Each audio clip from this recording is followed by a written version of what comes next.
In terms of pressure, Celtic is right up there with the most pressurised jobs in football. You know, you can go to quite a lot of teams in the Premier League, and it would be nowhere near. It would be like a holiday.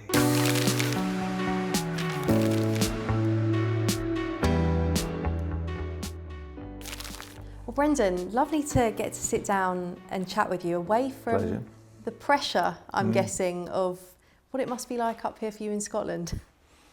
Yeah, it's very intense, and obviously huge expectations at Celtic, but it's an amazing club and a privilege to manage here and obviously live up here as well. The question that I always start with in these interviews is, we're here because of football. Mm-hmm. Your whole life has been governed Yeah. by football. What does it mean to you?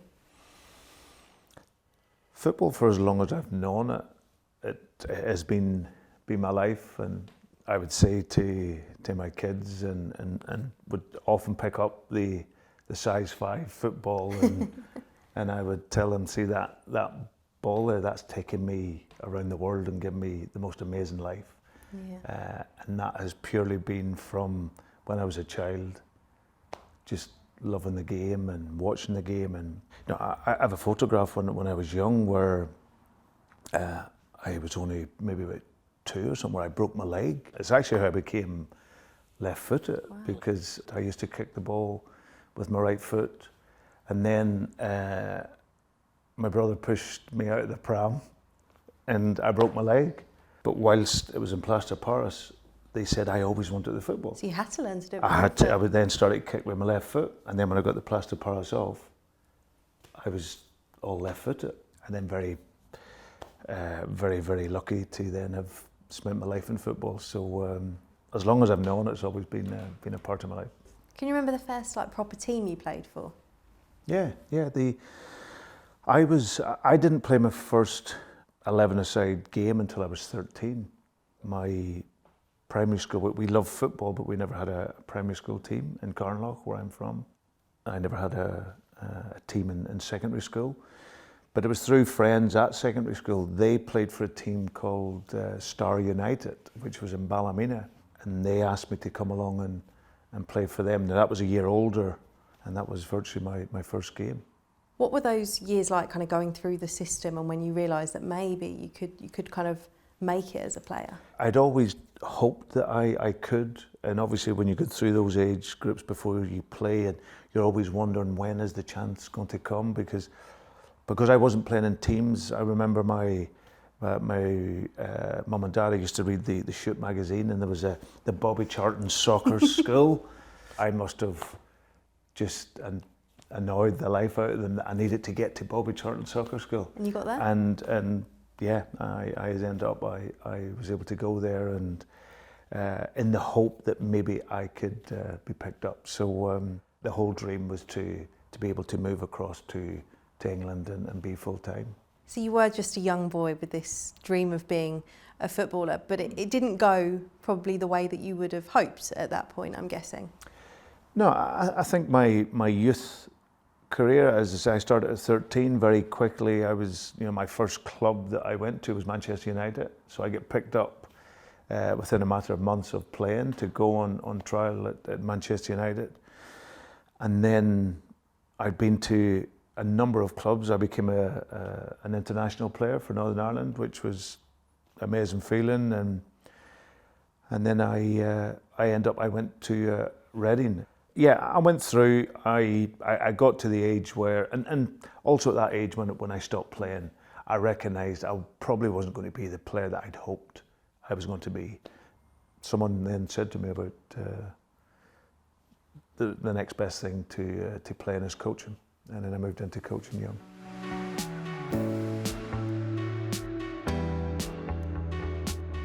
And the start of your coaching journey was quite interesting, wasn't it? Mm-hmm. Where did you go to kind of learn your craft? I'd been out to Spain, I'd been to Barcelona, because I was always interested in youth.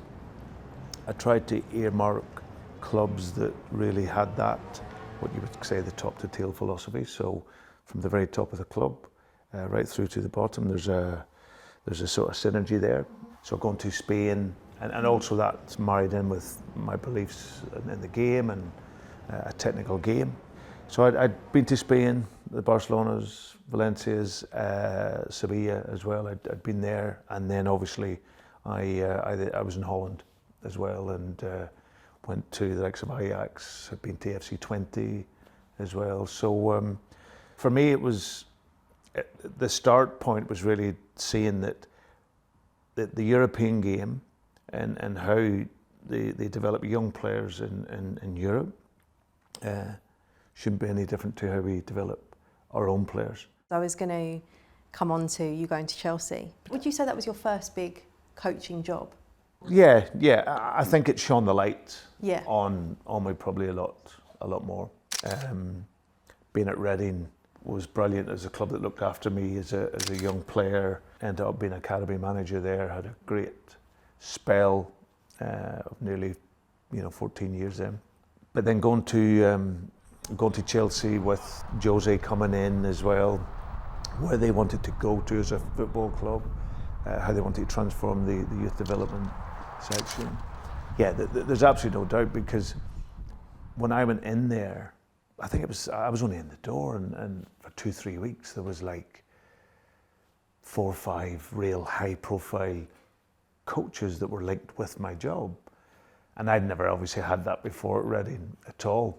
And I remember actually going to Jose on it, and he said, look, listen, when you're at the biggest clubs and the top clubs, you will have at least 12 names linked with your job. And he says it will be the same with me as a manager.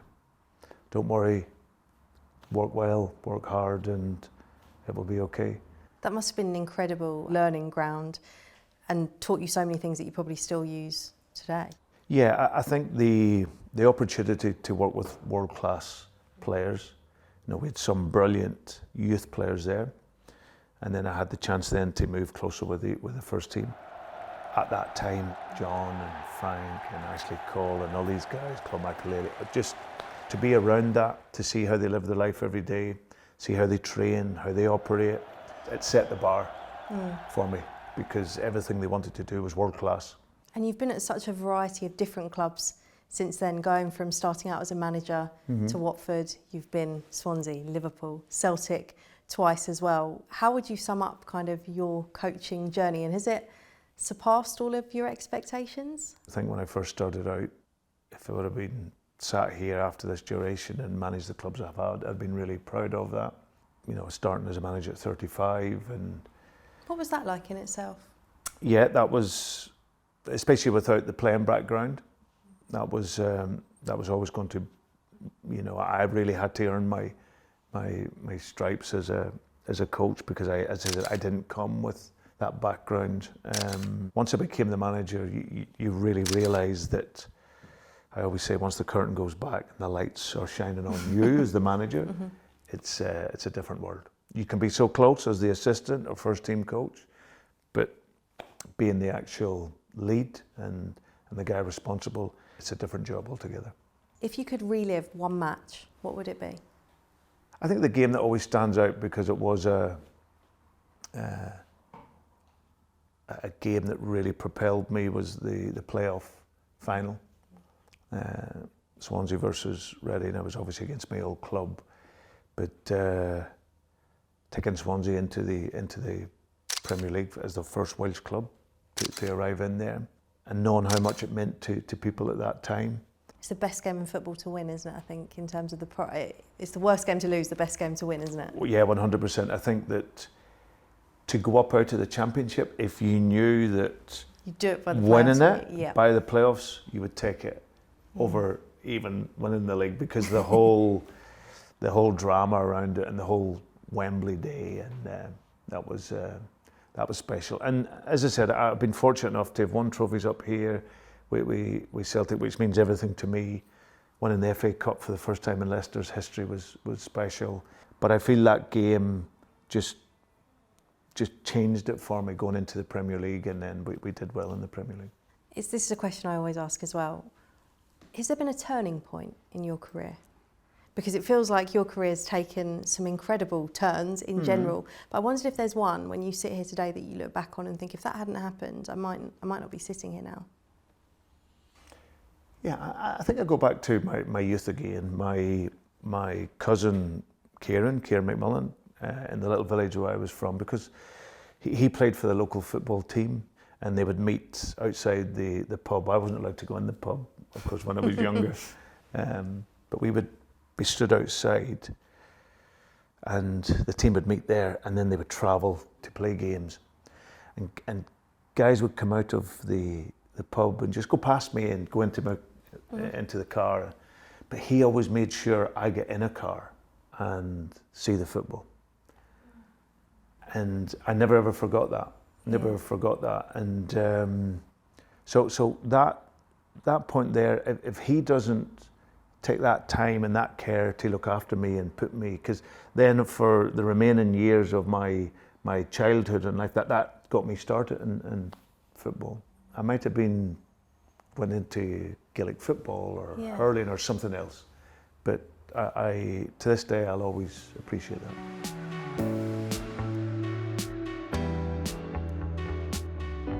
You've managed numerous clubs in England in the Championship and in the Premier League, some of the biggest clubs, and now you manage one of the biggest clubs in Scotland as well. How does the pressure kind of compare? What is the pressure like managing Celtic?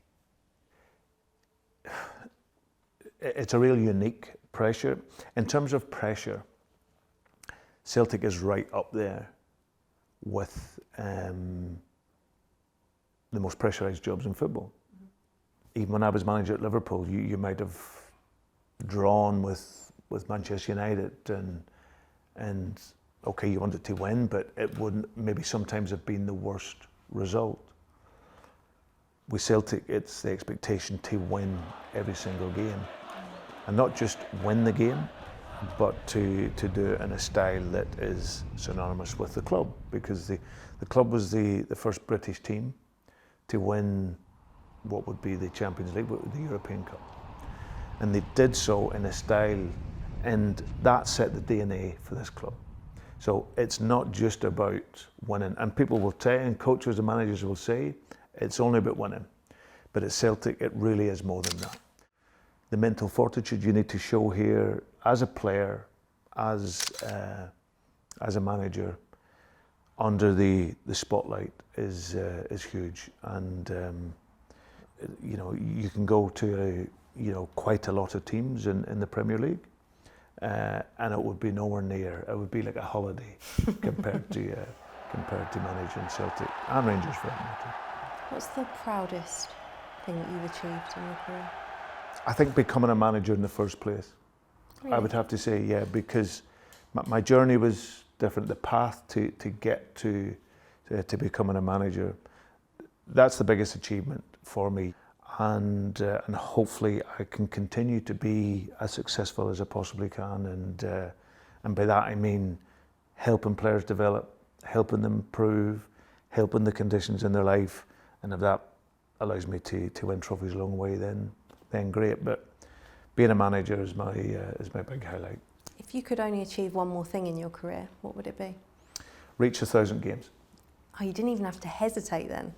No, because that was where it all started. I think when I became a manager at Watford, I went to a great event that the LMA obviously do a brilliant job for us managers, and I went to one of their events many, many years ago. And on the stage that night was guys that were being inducted into the 1,000 club.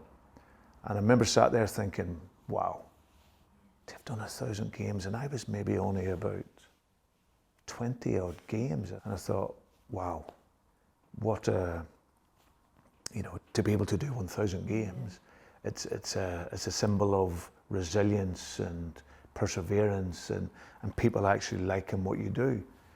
So for me, if I could do one thing, and that's where it all started, I'm 800 odd games now in, so I've still got quite a few more to go, but that would be the one career thing to be able to do. Well, Brendan, thank you so much for your time. It's been fascinating, and not too many games to go until you get to that 1,000. Well, a few more to go, but hopefully I can reach them.